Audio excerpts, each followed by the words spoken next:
Many sources claimed that after radio recordings, the two would walk through Hollywood Hills late into the night or slip into quiet cafes where no one recognized them. But Desi Arnaz saw none of that nuance. Every call from Wells, every appearance on set, ignited his fury so intensely that staff remembered the air turning tense. Receptionists recalled Desi repeatedly asking, "How long did they talk? What did they talk about?" His jealousy suffocated the set. One anonymous friend of Lucy said she was drawn to dangerous geniuses, and Orson was dangerous in a way that made women tremble. They kept the relationship hidden. Instead of being public, they orchestrated discreet meetings. Wells driving his old car to empty lots, Ball using RKO's private elevator, and rendezvousing in tiny apartments lit only by warm, dim lamps, softening their Hollywood-worn faces. Some Hollywood witnesses claimed they exchanged coded messages through hotel phones, avoiding Arnaz and colleagues. Lucille Ball, the red-haired woman who once made all of America laugh, carried to her grave the shadows Hollywood hid for half a century. The husband she loved deeply, Desi Arnaz, cheated on her many times during their marriage, including transactional encounters with streetwalkers and drunken nights that led him astray. And so, in the long nights of Hollywood, people began whispering about another Lucy, a Lucy wounded, fragile, rebellious, desperate to be loved.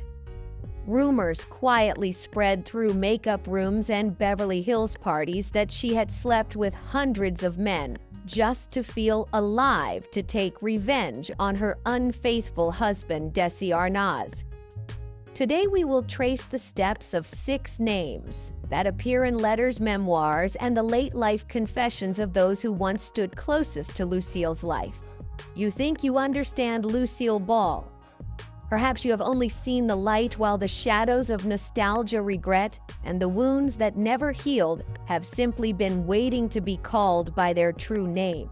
1. Robert Mitchum, sneaking away from her husband to meet a lover at parties. Hollywood in the 1950s was a tight web of parties, nightclubs, and industry friendships. They often met through mutual friends like Ann Miller, who was close to Ball, or at RKO events, where Ball was still searching for an opportunity to break free from comedic supporting roles. At that time, Mitchum was rising as a new star with noir films like Out of the Past 1947, while Ball was still struggling in film before transitioning to television. The two were drawn to each other, he with his cool, magnetic, rugged persona, she with her intelligence, energy, and free-spirited lifestyle, feeling starved of affection in her turbulent marriage with Desi Arnaz. People who worked on both Desilu projects and Mitchum's films said the two often met at industry parties, places where the dim lights made the truth easier to see. Rumors suggested their relationship was a short-lived affair, brief but burning with passion. According to Vanity Fair and Warren G., Harris's biography, Ball slipped into this affair as a reaction to Arnaz's frequent absences and his own rumored infidelities with Mickey Rooney and various women during his government-funded Goodwill tour. Ball sought Mitchum on nights when Arnaz was away attending private parties, exclusive clubs, and even quiet strolls along Sunset Boulevard, where the neon lights reflected in their eyes, creating moments both bold and dangerous. The rumor faded as quickly as it emerged.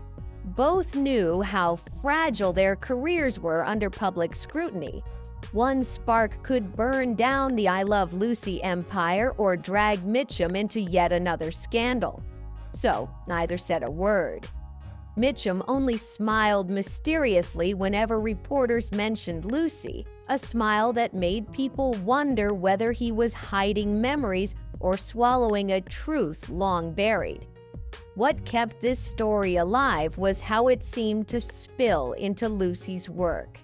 TV critics at the time noticed that in several mid-1952 episodes, Lucy suddenly exuded a new feminine confidence, deeper, more sensual, quietly powerful. One scholar wrote that there was a new maturity in her performance, as if Lucy had walked through a private storm the world wasn't allowed to witness.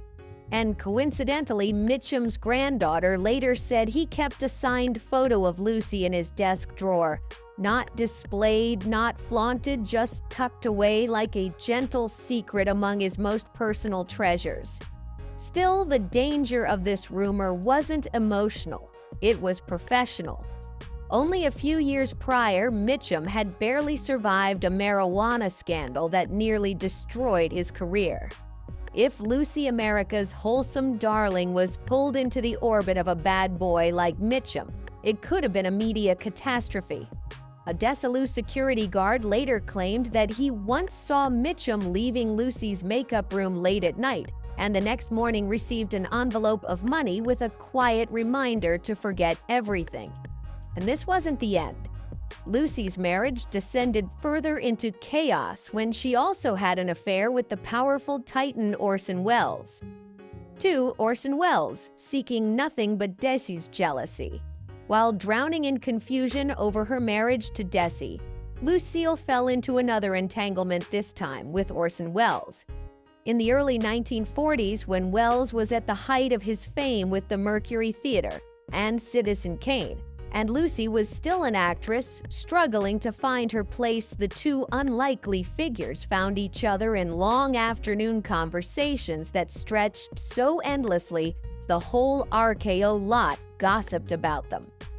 No one knew what they talked about, only that, whenever Lucy emerged afterward, her eyes shone differently. Norman Lloyd, who worked closely with Welles, said Orson was enamored with Lucy's wit and sharp comedic instincts, qualities Hollywood at the time treated as mere adornments on a pretty face. He saw what RKO executives ignored: a brilliant mind trapped beneath glamour. That recognition struck at Lucy's deepest longing to be seen as an artist, not a decoration. Both knew exposure would spark a catastrophic scandal. When Welles prepared, Citizen Kane Ball would visit after her workday, bringing scripts and hot coffee. They read lines together, discussed emotion in film, and rumors swirled about handwritten letters never published filled with intimacy and unspoken meaning. Hollywood was a place where rumors traveled faster than light, and many whispered that Ball may have had a brief yet profound relationship with Orson to cope with loneliness during Desi's tours. Strangely, neither ever confirmed anything. In his final years, Welles often spoke freely of past romances, but remained oddly silent about Lucy. In a 1975 interview, when asked directly, he only said, "Some relationships are too meaningful to turn into gossip," then ended the topic. His ambiguity only deepened the legend. How do you feel about this relationship? If Welles brought Lucy safety, the next man brought her a deep peace she never found with Desi.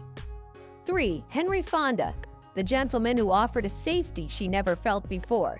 Lucille Ball and Henry Fonda first met in the 1930s when both were young, ambitious Hollywood actors. Ball, 23, had just arrived from New York to RKO as a model and supporting actress, while Fonda, 28, was emerging as a leading man after Broadway success. They met through Hollywood circles, especially during a famous 1935 double date with Ginger Rogers and Jimmy Stewart. The night began with dinner at Fonda, and Stewart's apartment continued with listening to the radio, Rogers teaching them the karaoke, and ended with dancing at the Coconut Grove until dawn. The heavy makeup worn by Ball and Rogers prompted playful teasing, but the evening didn't lead to a deep romance, at least not yet. According to her memoirs and biographies, their relationship lasted only a few months in 1935, mainly as social dates to build industry connections. Fonda was drawn to Ball's humor and vibrant energy. The youthful romance faded when Ball began dating other stars, and Fonda